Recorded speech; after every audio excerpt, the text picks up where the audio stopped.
In this video, we're going to talk about the basic graphs of the cosecant and secant functions. So now if we look at our basic functions for sine of x, remember the cosecant of x is the reciprocal of the sine of x. So remember this is 0 over 1, so 1 over 0 would be undefined, which we saw in the tangent that meant that we had a vertical asymptote. So at 0, we've got this vertical asymptote.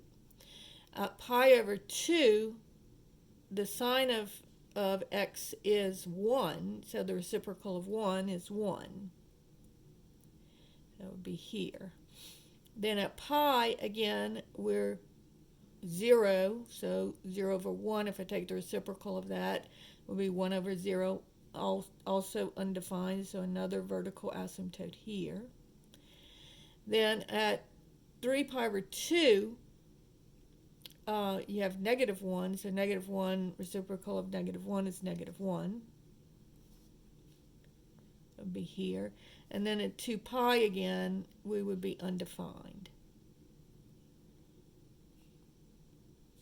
So what this looks like, you just do your points just like you did for your sine function. And this is what it looks like. Now notice that the domain of the cosecant function is it can never be equal to 0, pi, 2 pi, 3 pi, 4 pi, 5 pi, and so forth and so on. And so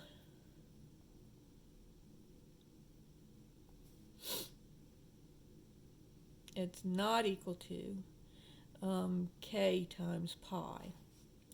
And then notice that the range, it only goes down starting at negative 1. And it only goes up starting at 1. So it never is between 1 and negative 1. But it does have a point at negative 1 and 1. So if you recall from algebra, here is negative infinity and here is infinity. So it goes from negative infinity to negative 1. And remember, you always go bottom to top. Union, then we skip this part because there's no graph here. And then it goes from 1 to infinity. And again, there's a point at 1, so it has a bracket at the 1 and the negative 1. So that's the domain and the range of the cosecant function. Now, in pencil, I am going to draw in the sine function. So remember, the sine function starts at the origin. So it's going to do this, and then it came here, and came here, and came here. So notice whenever the sine function is 0, you have the vertical asymptote. Then it comes up and hits this point, well, that's when it's coming down. So when the sine function's going up, the cosecant function's going down, and so forth and so on. And so if you want to, when you're drawing this, if you want to just draw in the sine function in like dotted lines or something, or using a different pencil, then that gives you the idea of where the cosecant function is, because they hit each other. All right, so I like to say that the cosecant function is moody, because notice that it looks like a happy face, a frowny face, and then it would be a happy face and a frowny face, and a happy face and a frowny face, and it would keep on going like that. So the secant and the cosecant functions both are like that. They both have happy faces, and then it would be another one here with another vertical asymptote, and then they would have another one here with another vertical asymptote. So it's happy face, frowny face, happy face, frowny face. All right, now let's look at the secant function. So on this one, the cosine, remember, starts at 1. And I'm going to do this one by drawing in the cosine function first. so that you can see how you can do it if you want to do it this way. So remember, the cosine function starts at the top. So this is going to go down, hit 1, hit -1. Hit 0, hit -1, hit 0, and then hit 1 again. And so you'll have a point here, an asymptote here. So wherever you have a 0 for the cosine, it will be an asymptote. And then you'll have a point here, and a point here, and a point here. Excuse me, not a point here, an asymptote here. And so this would look like this. It's going to go up, then it's going to go down, and then it's going to go up here, right? So this is what the cosecant function looks like. And again, the domain and the range of the cosecant function, of the secant function, notice that you have values at 0, pi, and 2 pi, but you don't have values on when the numerator is odd. And so the domain, it's all real numbers except for it cannot equal.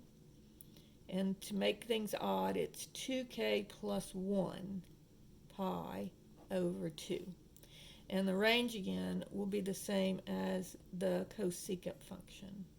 So it's going to be from, notice it goes down to -infinity, and then it comes all the way up to 1, but there's no values between 1 and -1. So it comes up to -1, and then union from 1 to infinity. And so remember, this part here is not part of the graph. That's just to help guide me. But I'm showing you this because I can erase this now.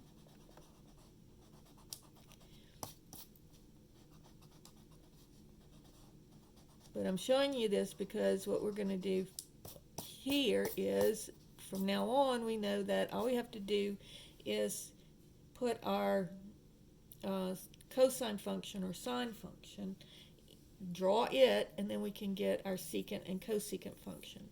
And notice, if I plot these points, I still get 1 here. Then at pi over 2, it would be a vertical asymptote. Then I would have -1, vertical asymptote, and 1.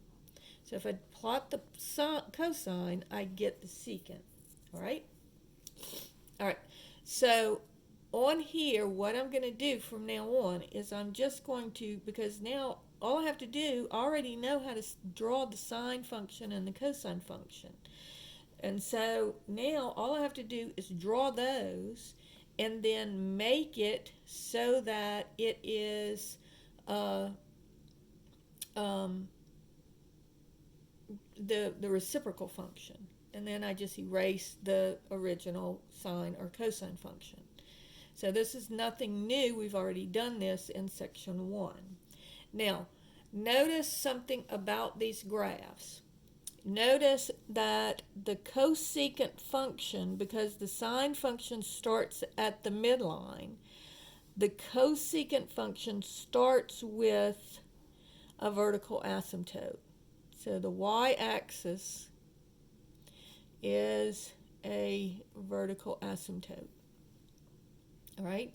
Whereas because the cosine function starts at 1, the secant function also starts at 1.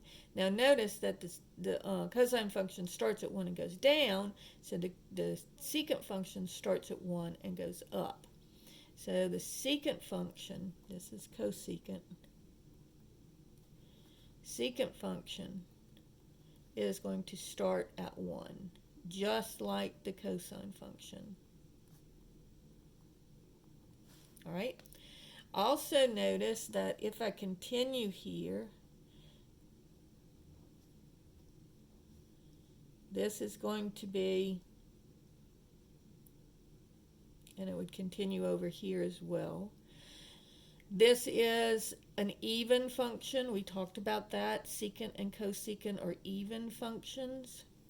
And then this one, notice, it would be down here now.